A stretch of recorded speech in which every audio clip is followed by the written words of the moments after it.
Hello all, my name is Ratnakishore. Welcome to Cost channel.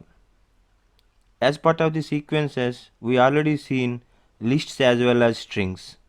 In this video, I will cover the third type of sequence, that is tuple. Let's start the topic.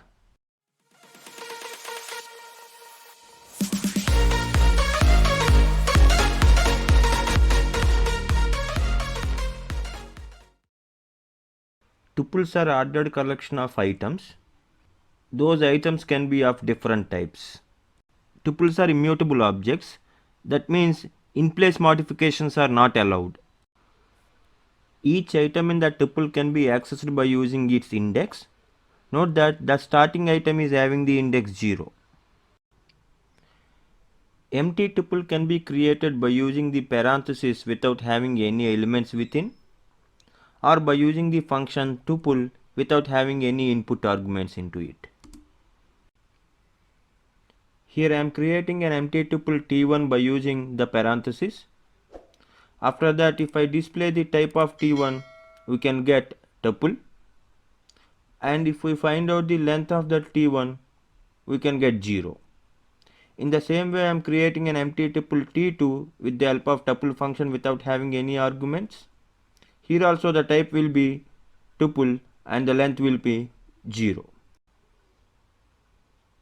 One item tuple.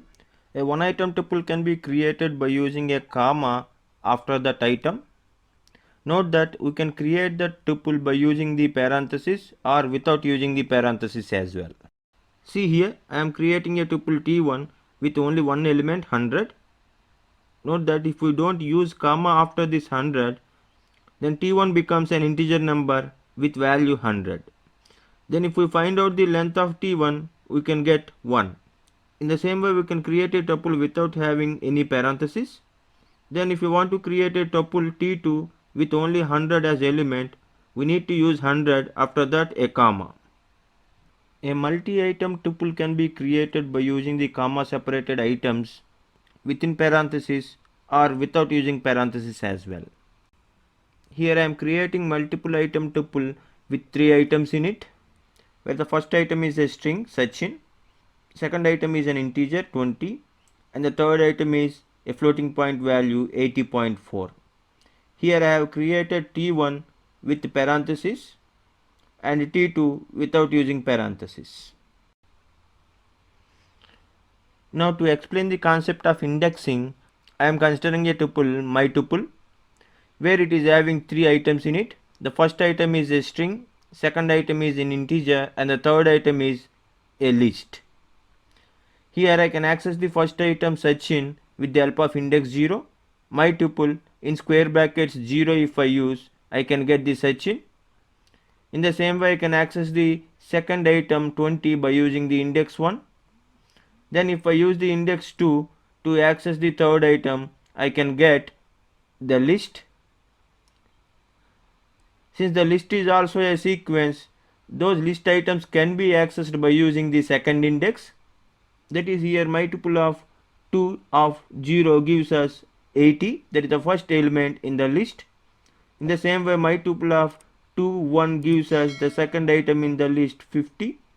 My tuple of 2 2 gives us the third item in the list, that is 45.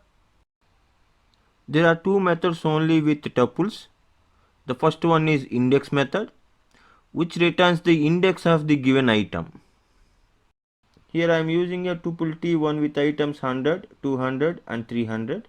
Then t1 dot index of 100 gives us the index of the 100 item, that is 0. In the same way, t1 dot index of 200 returns 1 and t1 dot index of 300 returns 2. Next method is count method, which returns the number of occurrences of the given item in the tuple. Here I am creating a tuple numbers which is having some integers in it, 10, 20, 10, 10, 20, 30. Then if I use numbers.count with 10 as input argument, then I can get 3, because 10 is present 3 times in the given tuple numbers. In the same way, if I use numbers.count of 20, I can get 2, because 20 present 2 times in the given tuple. Finally, numbers.count of 30 gives us 1.